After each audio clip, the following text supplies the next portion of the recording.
Welcome to the Kerrville Bible Church Pastors Podcast, where we seek to further equip you for the work of ministry by discussing a variety of biblical, theological, and practical topics.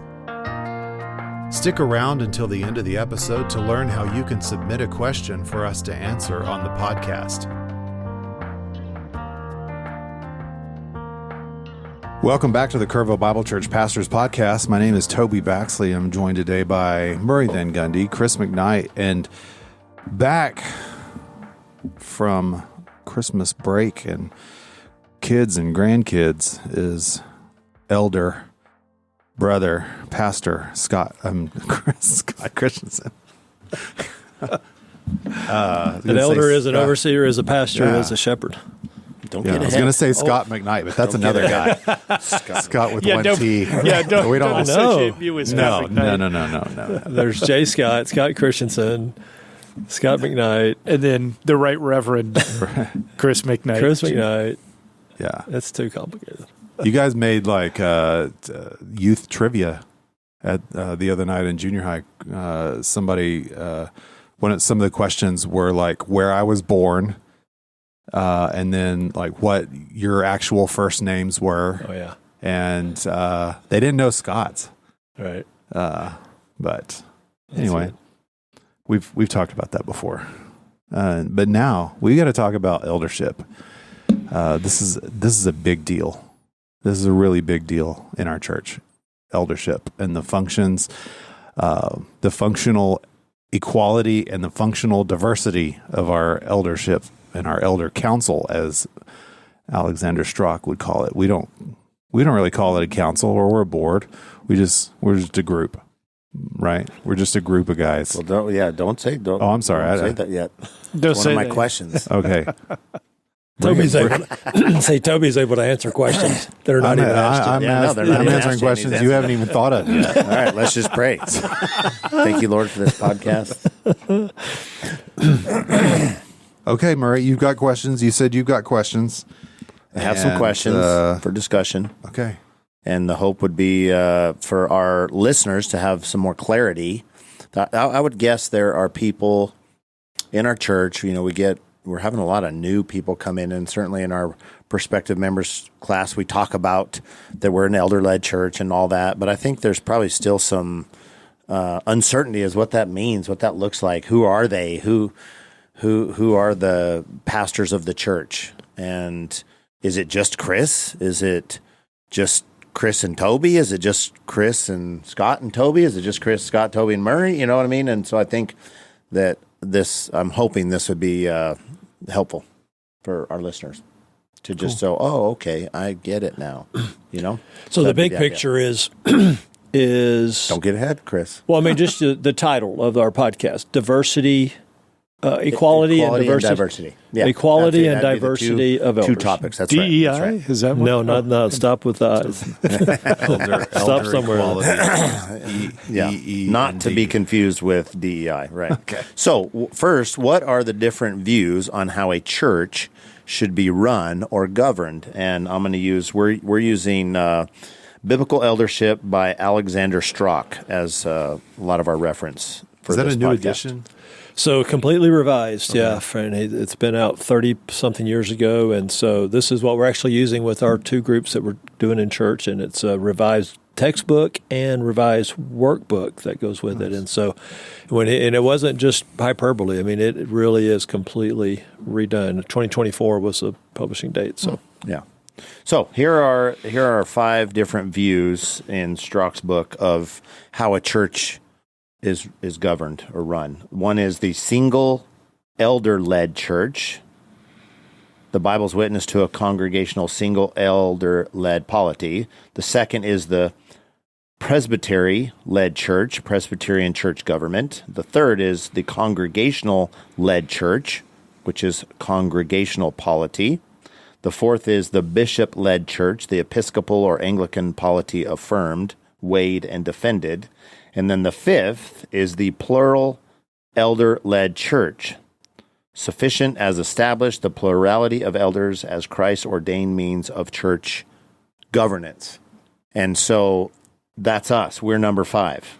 right? But you have these others, and we've maybe either gone to a church, been a part of a church. We certainly have tons of members in our church who have been in these different churches that are governed in these different ways. I would say one would be the single elder-led church would be very popular, and then the other might be the congregation-led church would be very popular. So my first question, why does KBC adhere to the plural elder-led church polity? Because What's it's your answer? biblical. Because what? Because it's biblical. That's what Chris was going to say. You beat him to it. Yeah, because Well, it's I in the think- Bible. Yeah, that would be primary, but there's a secondary reason because that was in our founding documents. That was a part of our founding history as a church. So one of the things I do in our prospective members class is kind of do the little bit of the church history. And when this church began in 1979 as Believers Fellowship, that's the way it was set up. Because we believe, and he believed, and they believed it's biblical, but so it's part of our founding DNA for our local congregation. Now, So. It had a hybrid. It was more of a hybrid model, right? When you came, Right, because the second pastor made a shift from the plurality of elders into a combined with the congregational so congregational rule, sort of. elder-led. Yes, Combined it, like where they had had a binding. They had a binding vote. Yeah, binding vote. But the original wasn't that way. So the original founding bylaws and doctrinal statement was the quote unquote first pastor of KBC. Then it was called Believers Fellowship, and it was a plurality of biblically qualified male elders, for sure. And interestingly, in our church history, when that first pastor left after about 10 years, when he resigned, there were no elders of this church. There was no upfront pastor. There were no pastors. There were no elders at all. They just had a congregation at that point. You know, the fact that we're sitting here right now is a miracle of God. Right. Because that really, it could have just dissolved right then. Absolutely. Yeah. This church was hanging by a thread. There were probably 30 people maybe, and they had this property. How long ago? Can you give a This would have been around 1989, Okay, not that long 1990. ago.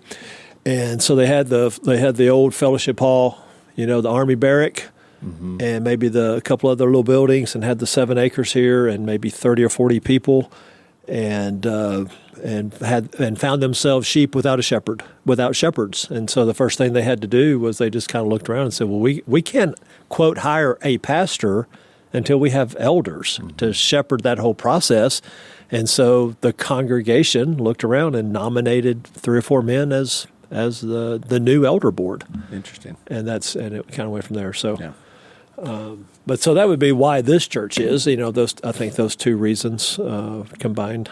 Yeah. So Toby's said because the Bible says, right, and here's what Strzok, which would go in line with what Strzok says. He says as clear from its title, Biblical Eldership explains and defends the plural elder-led view of the above 5 positions, the least known or practiced. This is interesting. It's kind of interesting, right? This is like, really? He says, of the above 5 positions, the least known or practiced is the plural elder-led view of church leadership. Although it is unfamiliar to many and outright rejected by some as too radical, this view, more than any other view, is deeply embedded in the words and theology of Scripture. He says no other view has as many direct statements from Scripture to support its claims as does the plural elder-led view. It's like, how come we all aren't doing this, right? Isn't that interesting? That it's that clear that it's biblical, which is what you said, Toby. Well, what are some of I don't know if you're going to ask these, but can we go down these different rules, these different models of church government and how we see them working out in the kind of landscape of our modern church? I mean, we spent a few minutes doing that just to talk about maybe even the dangers, right? When you're one of the things we do in our church covenant, the last thing is that if you leave this church, you will find a biblical church, right? Well, that implies an elder-led a plurality of elder-led church is what you would go find, Yeah. right? And we've had people leave our church who left the church and the way that we govern this to churches that don't Yeah. have the same biblical viewpoint, right? I was thinking about this topic this morning, and I was just thinking how much KBC has ruined me for other churches, because I don't think I could go to another church that, if it wasn't elder-led and had our exact doctrine, and by then, why leave? Like even the title. Yeah. Like, is there another Kerrville Bible There's Church? not another Kerrville Bible Church. I'm not going to go anywhere. We're the only. We are the We're church. Yeah, we are the Kerrville Bible Church. I can't go anywhere else. Where else will I go? I think you should get a tattoo. KBC for life. Yeah, that's right. Okay. KBC Life. All right, let's all do it. KBC Life. I will if Chris does. You go first. We'll watch. Yeah. Well, I think of that list, the one you said it, the ones people will be most familiar with, and probably we've all possibly experienced, would be the single elder meshed with congregational rule. Yeah. I mean, that's the first Hierarchy. church. There's a hierarchy to it. The first church I was in when I was saved, that's what it was, Baptist church. Yeah. You had a pastor, you had the pastor. And so he would have certainly been the elder. And then deacons, but no other elders. Right. A board of deacons, and then the congregation. Yeah. With quarterly meetings, congregation voting on every decision, all that whole model. And so thankfully, there have been many Baptist churches that had that model and transitioned to what we're talking about. I mean, it has happened. It's not completely unheard of. And in part due to the influence of Strzok's book. Yeah. I mean, it has had a profound influence on a lot of And I would say a lot of churches have shifted to that, shifted to the same polity that we would have, yet they don't go far enough. Right. Yeah. They still fall a little short of what a true plurality of equality and functionality of or diversity of the church, right? And I think of the elder team, elder group, whatever. Yeah. They fall short on the equality side of that for sure, equation. For sure. Yeah, I was That's thinking of the equality. churches that I grew up in and have attended in the past, where they've got the pastor, and the pastor and the staff actually kind of function as elders, and they've got deacons who are also sort of functioning like elders, but then there is a binding congregational rule there, and so you really in those situations you have a bit of a where your pastor is actually at odds with the congregation sometimes, where he's got an idea and a vision, and they strike it down. Like, well, this is a recipe for disaster. Well, you got a power struggle because you've got three arenas of power in that structure. Mm-hmm. You've got the congregational power, the pastor staff power, and the deacons. Yeah, the deacon power, and then the pastor staff power, and so you could have it. Those two could be at odds. Those two could be at, it could go all directions in that scenario. Well, a lot of times in those structures, there's not a clear understanding of even how the church should function and how decisions should be made. Yeah. And there's a lack of just general clarity about that because they haven't really, a lot of these churches have adopted these forms of government, almost just by default. Mm-hmm. It's what they inherited. It's kind of just kind of morphed into, these various, kind of pseudo, biblical models that don't really have a clear purpose, a clear structure, and a clearly delineated manner in how the church should function. Yeah, when we were looking at me and a couple of guys back in East Texas were looking at the possibility of starting a church, and we were looking at different churches, their bylaws. And you could see almost a 1-to-1 correlation between this church's bylaws and like a civic organization, like the Sertoma Club or the Elks Club.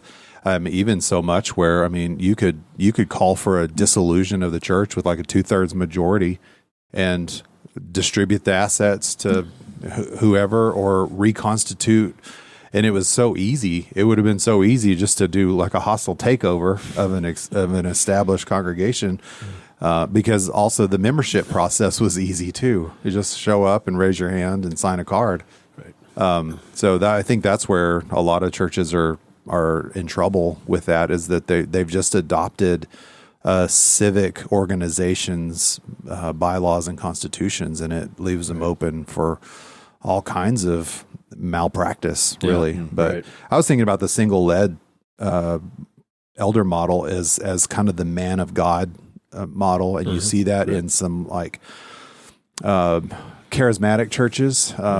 Do not question the man of God. Yeah, touch not the Lord's anointed. They'll use that term all the time. Yeah. All the time. Yeah. Touch not the Lord's anointed. I'm above reproach. I'm not. It doesn't matter how I'm living. I'm above criticism. That's right. And there's at least one of those here in Kerrville, where as soon as your money hits that offering plate, it belongs to not the church, but that man. He is the church. And usually the staff is made up of family members. Yes men. And he's just surrounding himself with everyone who just kind of props him up as the man of God, and those are just ripe with abuses. Sure. We would definitely repudiate that model. Mm-hmm. Mm-hmm. All right, so two things that we're discussing. We already said it: equality amongst elders and diversity. So, what does it mean that? We're going to move it to KBC in particular. What does it mean that all our elders are equal?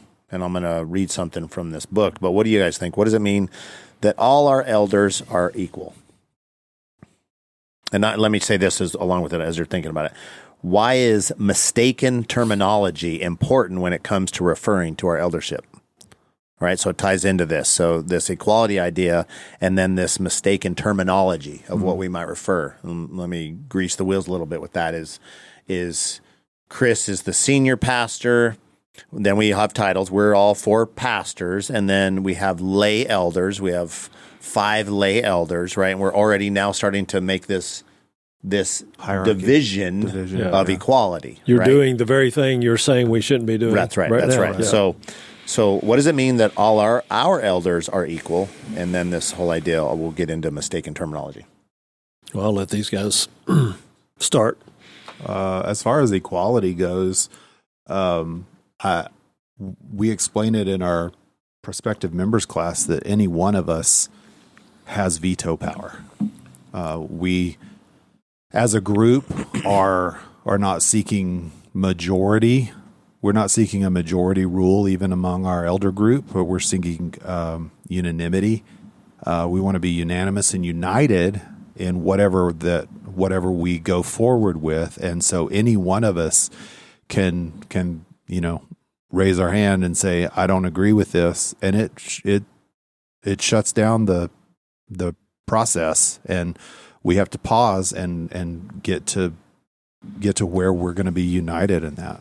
So any one of us can do that. And we've had real examples of that in the course of at least the time that I've been here. And I don't think this is inappropriate, but I'll put forth an example. At one point, a couple of years ago, we had really debated whether or not baptism should be a requirement for church membership. Right. That you should be baptized, as a professing believer before you could be admitted to membership. And there was some debate about that. Right. And it was a change. Yeah, and delay. It was a change in our previous practice as a church of 30 plus years. So. And so on that particular issue, there was not immediate unanimity. Right. And so we couldn't move forward with that until we really hammered out the questions and concerns that were raised by those that were concerned about it, concerned about moving in that direction. And so we took some time, I don't know how many months it took for us to just examine that issue and just have multiple conversations. What does this really look like, and what does it mean? What are the implications of it? And so it forced us to really defend, make a reasonable biblical defense for that position, and defend it against, potential pitfalls and criticisms. Right. And so I think that was one of the benefits of having this kind of plurality of elders that has both diversity with a desire to bring about unanimity in our decisions, particularly important decisions like that. Right. And so it takes time. It takes some time to work through those kinds of things. Right. And it's healthy. I think it was a healthy process that our board went through before we finally came to that decision. Yeah, not unlike the doctrinal statement process we went through, which was lengthy as well when we did a revamp of our entire doctrinal statement. Same thing. So while we're on the subject of meetings, I think, so Toby, you mentioned the kind of the negative side. Everybody has veto power. On the positive side, in the meeting context, that also means equality means everybody can bring anything to the agenda. It's, I created an agenda, and we got to have a starting point, and I send that out a few days in advance for our meetings. But at no point does that mean that somebody can't get to me before I send out the agenda and say, I need this on the agenda, or do it in the meeting itself. Right. And which is normally the case. I mean, we frequently have, I need to add this to the agenda. And that's what equality means. It's not a closed agenda. It's not a closed, nope, you're out of order. We're not sitting here doing Robert's Rules of Order. No, you have to have a motion to do that. No, you can't. No, every person, in a sense, and this would be so cumbersome you couldn't have a meeting, but there is a sense where everybody is a moderator of the meeting, potentially. Or a segment in a of sense, it. right? Yeah, when we assign a person to moderate, so that there's some it's not total chaos, so that there's some organization. But in the moment, the quietest of our group, and we have a few very quiet people in our meetings, in the moment they can say, I've got something I need to raise, I got a question, I got a concern, I got an idea, whatever, right? That's right. it. And I love, usually when they do, the quieter ones, right? Man, everybody listens because there's some wisdom. There's this great wisdom coming out, So yeah, that's really good. Strzok says equality means that each elder, and he's going to give a list of things that equality, like functional equality. He says equality means that each elder is qualified to instruct in sound doctrine and defend gospel truth, administer the Lord's Supper, participate fully in decision-making and setting church policy, lead in public prayer, and anoint the sick with oil. All are equally accountable to one another and cannot act against the group's wishes. So in equality, he talks about that, and then in a minute we're going to talk about the diversity within that, of the different roles and the different spiritual giftedness of the 9 of us, right? Mm-hmm. And that definitely looks different. And I think this is important for our church to hear and the listeners of the podcast. So they go, oh, so yeah, we, predominantly we only see Chris. And we think some would even walk away fallaciously thinking that Chris is that we're a single elder led church, right? That Chris is the head pastor, and really everybody else is underneath him in this hierarchy, and he really is the decision maker. I think some people probably think that. Newer people who have been part of our church for a long time know that that's not true, right? And so I think that so here's the list of how we're all equal. We all have an equality in that. Well, Toby shoots that down every service. I mean, right from the beginning. Shoots what down? I'm Toby Baxley. I'm one of the pastors here. Oh, yeah. But you could start saying one of the 9 pastors. Yeah. Nobody wants to come meet me after the service. Yeah. They all want to come see Chris. That's right. Nobody's asking you about your singing or anything afterwards. Maybe you should offer that. Hey, and I'll be down here. Hey, I'll be down here in the front. Chris is going to disappear. I'll be down here in front if you want to come meet me. It's a deal. Yeah. I want you to say one of the 9 pastors and see if you get some eyebrows raised. Okay. But back to equality. I think back to equality, responsibility is equal. Accountability with each other and God is equal. Mm-hmm. See that right? Yeah. So we all equally have a responsibility to shepherd the flock among us. And my responsibility to be a shepherd here is not any greater or less than any of the 9. The 9 of us. That's right. And this gets back to what you're saying. This gets back to titles. And he will hammer this throughout this book. We ought to be able to freely say elder, pastor, shepherd, overseer, and be talking about all 9 of us. That's right. We have 9 pastors. It just so happens that 4 are vocational and 5 are non-vocational. That's right.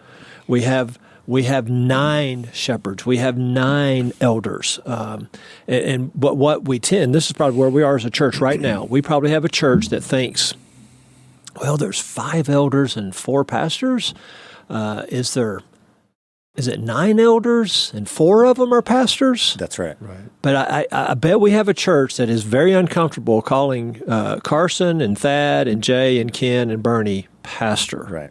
But I bet nobody ever goes up and calls them pastor. But they are. They are. Absolutely, they are pastors, and I think that's one of the things I really want this podcast to hammer, to know that we have 9 pastors at this church, and that's even for those 5 guys to know you are a pastor. Right. You're a pastor. If you took 3, I know you're going to say something here in a sec, Scott. Let me finish this one thought. So that if you took just the pastor model, you have vocational pastors, which would be the 4 of us. You have bivocational pastors, which we don't have at this church, but we all know a lot of people who are bivocational, meaning they get paid partly from the church and they have another job that they get paid from. And then we have non-vocational pastors, which would be the other 5 guys. They're non-vocational. They don't get paid from the church. They have other jobs or they're retired, right? But they're pastors. They are equally pastors. And this is, even for me, I had to grow into yes, that is the biblical model, right? That's the biblical model. Yeah. Go ahead, Scott. Yeah. What I want to say is one of the reasons why I think people would not view, say, what we sometimes call our lay elders as pastors is because there are a lot of churches that are elder rule in name, and on paper, they would look no different than us, in terms of, we agree. We believe this. But in practice, they're not really operating that way. Right. That's right. And I think what is really distinctive about KBC and my own personal experience, because I've been part of a lot of churches in the course of my Christian life that are quote unquote elder rule. The problem is that they don't really function that way. You have pastors who are full-time pastors who really are doing the work of the ministry, and they're the ones that are really shepherding the church. And the lay elders show up to meetings, right, when you're making big decisions, and that's it. Yeah. They're not really involved in the life of the church beyond that. That's right. And that's where it becomes a board, and not a team or a group or whatever you want to And some churches actually, they separate those two into like teaching elders and ruling elders. Right. Yeah. That's a Presbyterian. Yeah, that's model. Strictly Presbyterian. Yeah. And some Presbyterians would probably disagree with that sort of distinction where they just show up for the meeting. But I don't want to speak on behalf of Presbyterians, but yeah, it's our elders are actually shepherding people, and part of that has to do with some of the structure, of our church as well. That when people become members, they are assigned an elder, and they're assigned, one of the 9. 9 pastors. That's right. And so, given that, those of us that are full time and are able to devote more time to the shepherding task get more people in our shepherding group than those that are not being paid. Right. And we can Which talk makes about total those sense. distinctions Yeah, later. makes total sense, right? I mean, of course. Well, it's really interesting because we're all comfortable with the word shepherd. I mean, I think people would be comfortable calling our non-vocational guys shepherds And elder. and elder, and even overseer, which we don't use that a whole lot, but that's part of the function. But it's something about that word pastor, because I think in our culture, in our history of American churches, pastor always means paid. Yeah. And I think that's the stumbling block people have. Yeah. But as far as semantics go, shepherd and pastor are the same word, right? They're the exact same thing. And so it's just really getting over that kind of cultural baggage of, I've always thought of the pastor or a pastor as someone who's paid by the church. Yeah. And we just got to get past that and say, no, again, a shepherd is an elder, as a pastor is an overseer. Synonymous titles for the same man in the same office. Yeah. And if you get over that hurdle, you're a long ways down the road. Yes, and there's some freedom in that. And we would say, in defense of our 5 non-vocational pastors, we would say in defense of them, that frees them up, right? That gives them, then they don't have to shy away from that quote unquote title. Exactly. And we need to let the church know, hey, they're as much a qualified pastor as any one of us. And when we get into the diversity, that's going to change. Seminary trained, teaching pastor, right? There's different diversity within it. Let me just quote this real quick, and then we'll move into the diversity. But he says, although the division between senior pastor and lay elders is a deeply entrenched tradition in the minds of many Christians, it is not a New Testament concept. When one church leader is designated the senior pastor and the other leaders are called elders, or worse yet, lay elders, and the senior pastor serves permanently and the lay elders have term limits, this undercuts and even contradicts the claim of biblical equality among the elders. It would be better to call, which you said this, Chris, it'd be better to call all the leaders elders, or call them all pastors, or pastor elders, Pastor elder shepherds. Yeah, pastor elder shepherds. What's a pastor elder P? The PES or something? Pestis. So, anything more about just equality that you guys maybe want to chime in on? I was just thinking it's hard to, you kind of want to create a shorthand, and we tried to do that on our website. We're all elders.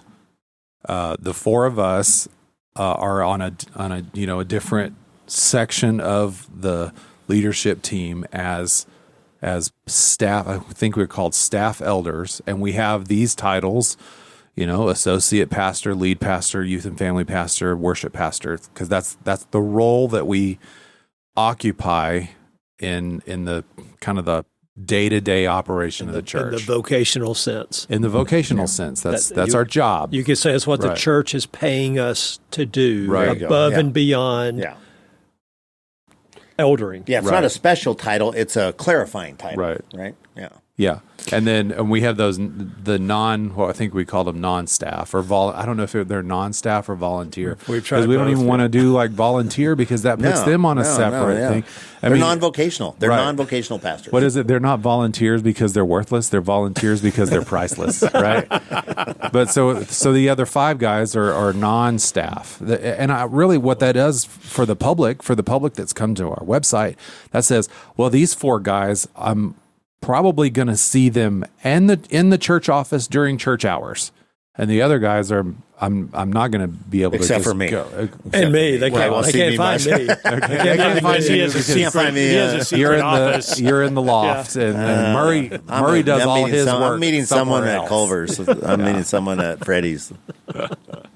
Offsite. You're morning, noon, and night. Offsite elder. Ooh, I like that. That gives me freedom. Thank you. Hidden elder.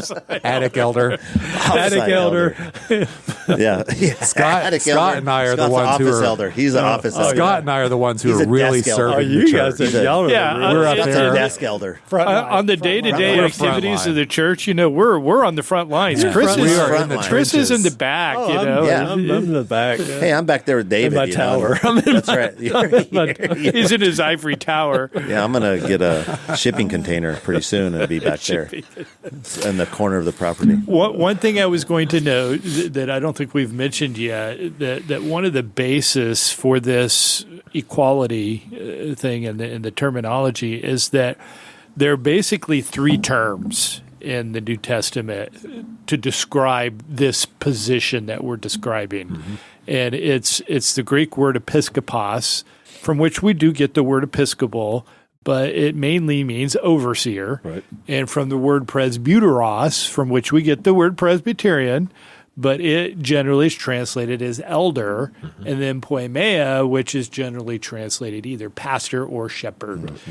And all three of those terms are used interchangeably in the New Testament to describe the same single office. Yes. And I like what I know we're on.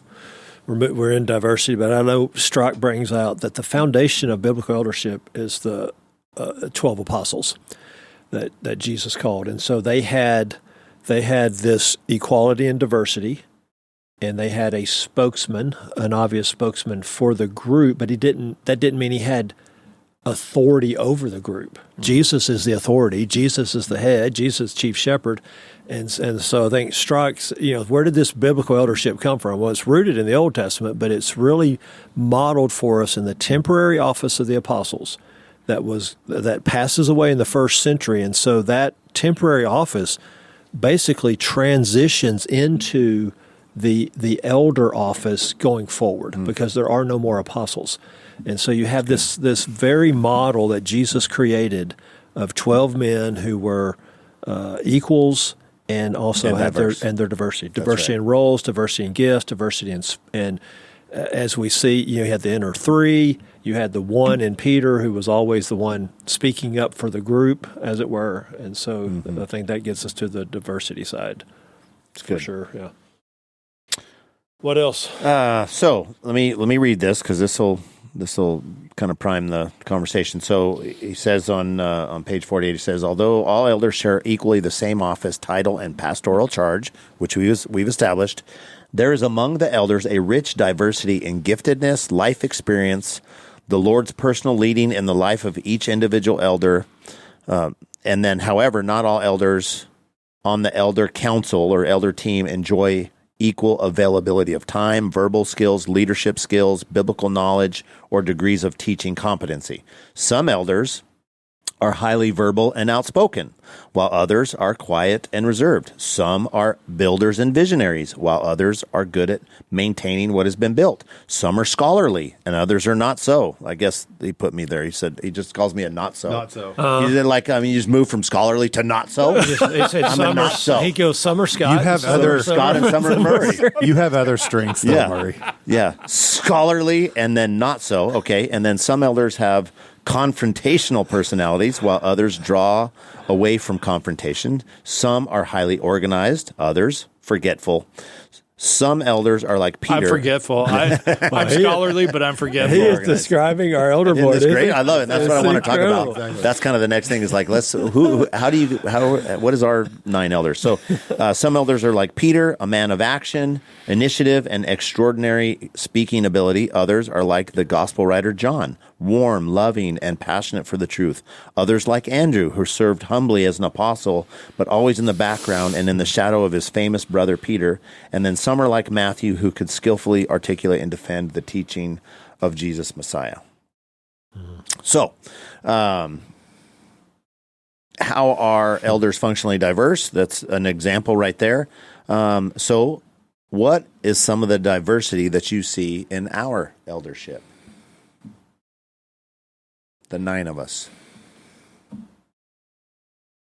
I mean, I just feel like in one sense, you just read it. I mean, it's almost like has he been in our elder meetings for 6 months? And that's what I love about Alexander Strzok is he's lived this stuff. He's been this. He is this. He's part of churches. He's an elder. He's for decades been on elder groups. Studied it and lived it out and fulfilled the function. So he's very qualified to write about it. And so, yeah, it feels like he's sitting in the room with us and just described the 9 of us in different ways to me. I mean, I think we've got the quiet, we've got the outspoken, we've got the reserved, we got the introvert, extrovert, just controversial, confrontational, all of it, scholarly, and not so. And not so. Who's the confrontational one?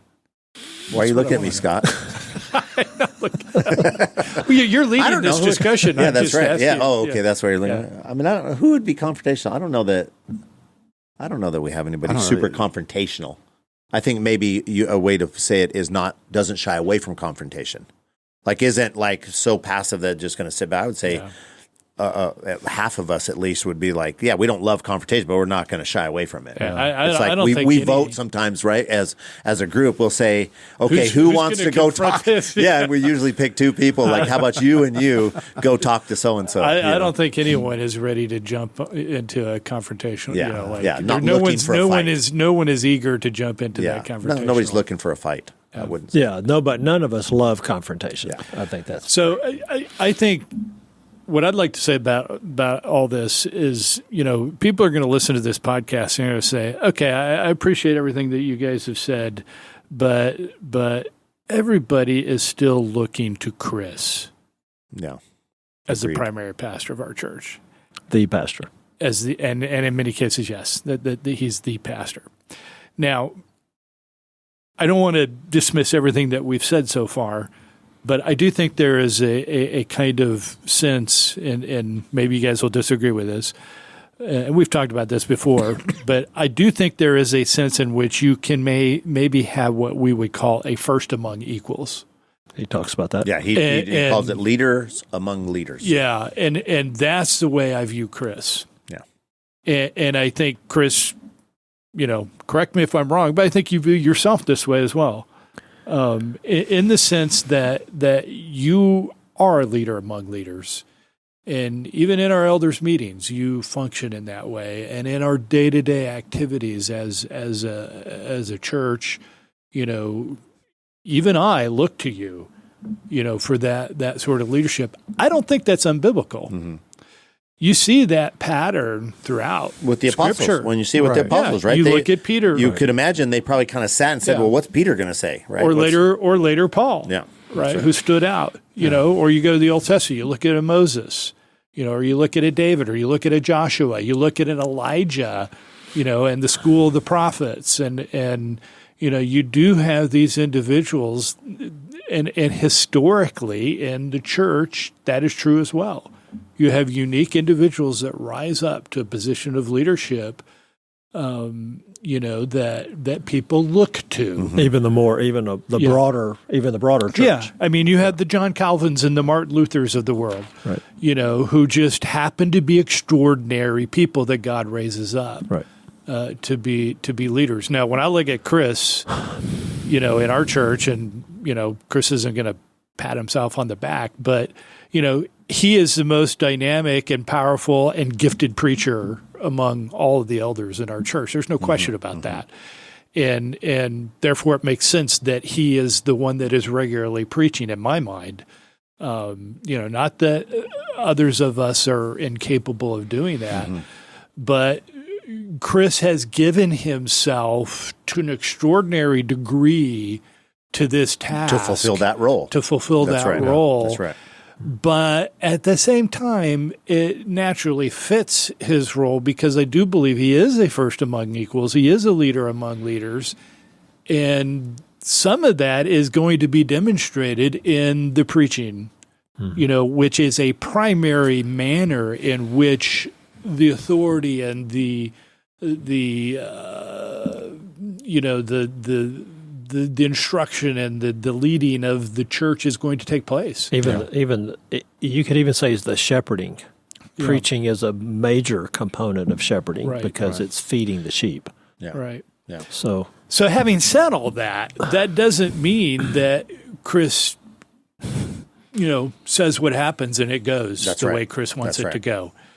I believe there are times in our elders meeting where Chris has proposed a certain thing, and I think it's been his strong desire that we go in this particular direction, and it's fallen flat on everyone else. Mm-hmm.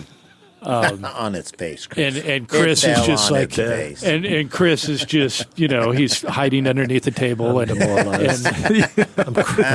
crushed. He's crushed. I'm just an equal amongst equals right now.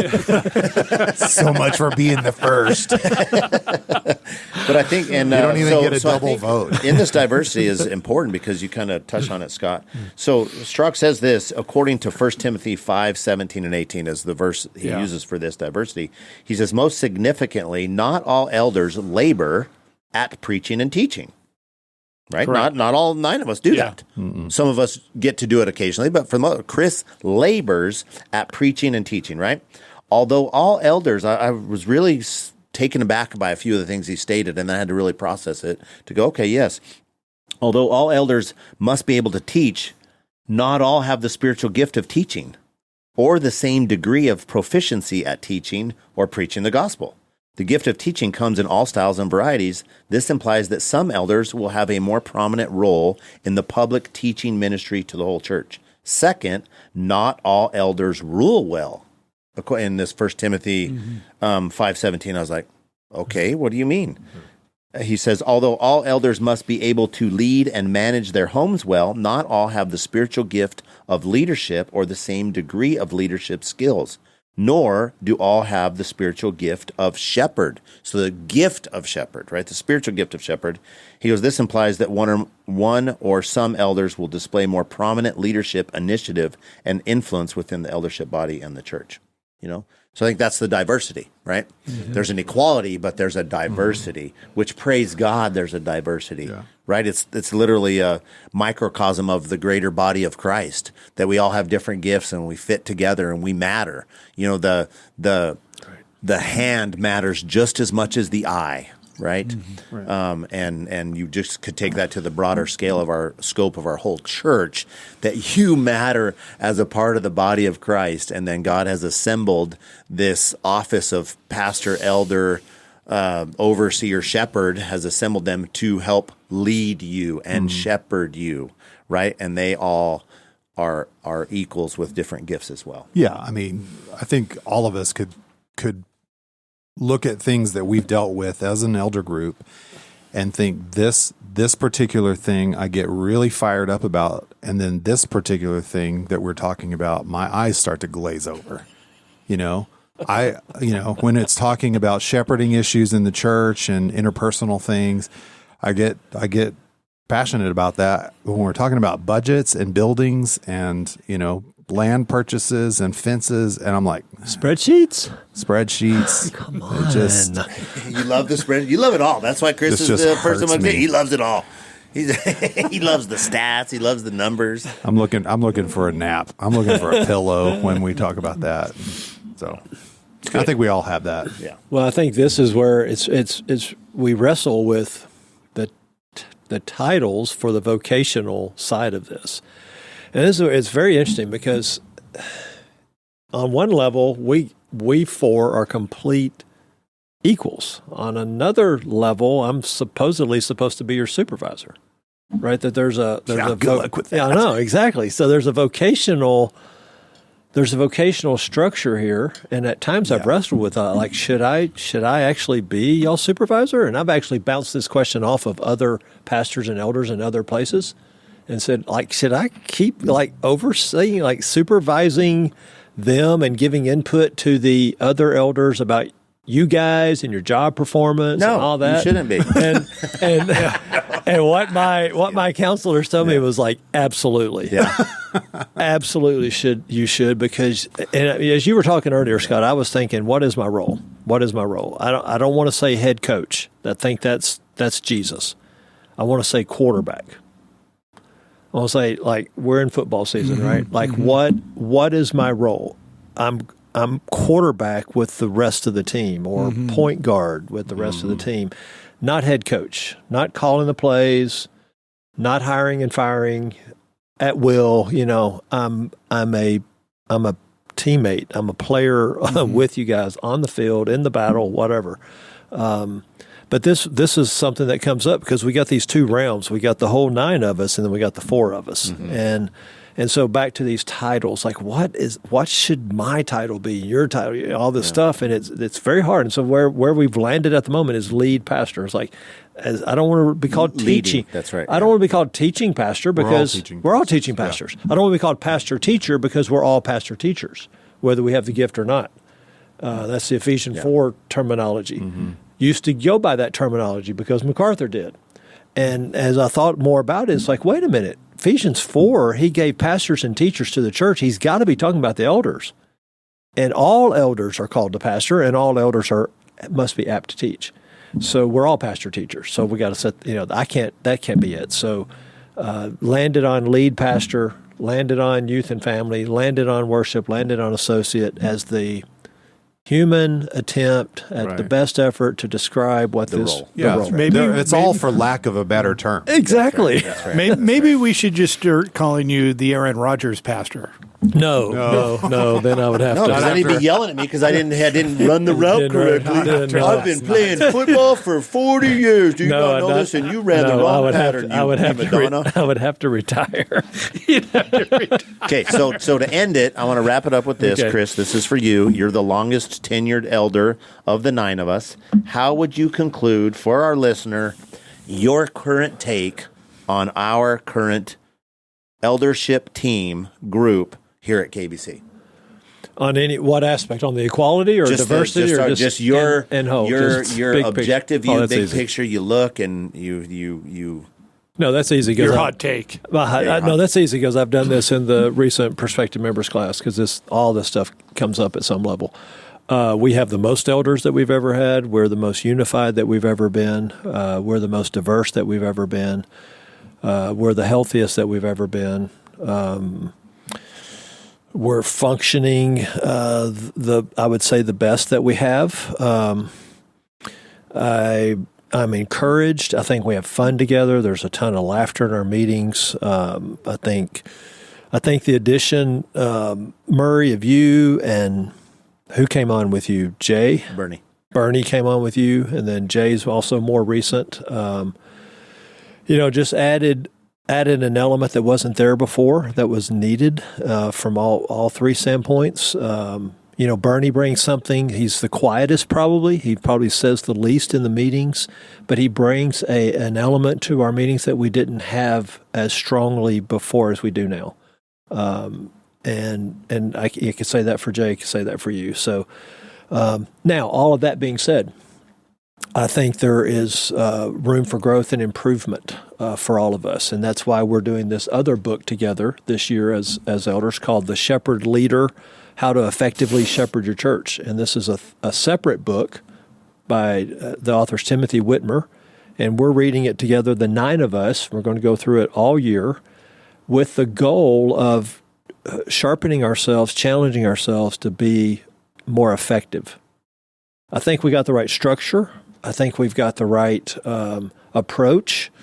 I think the form is in place, but I think to a man, I include myself, I'd put myself in front of the list. I don't know how effective we are being at shepherding our individual shepherding groups, of really knowing those sheep well and having the right kind of shepherd-sheep relationship with all of them, or as many of them as possible. And so that's the arena I think we can grow and improve in, and hope to 2026. So does that answer it? Yep. All right. It's good. All right. Let me pray. Lord, thanks for this podcast, and thank you for your word, that your word is clear. Thank you that we are willing to obey your word and follow the guidelines you've set forth for governing your church and those roles. And what a blessing that you've assembled, you've called, you've brought together, you've affirmed from the church, the 9 elders that are part of Kerrville Bible Church. And I echo the sentiments of Chris and our group. How amazing we could have such a diverse, unified group, and what a blessing it is. So thank you for that. Pray this is a blessing to those who listen. In Jesus' name, amen. Thanks for listening to the Kerrville Bible Church Pastors Podcast. We want to be a resource for you and answer the questions that are on your mind.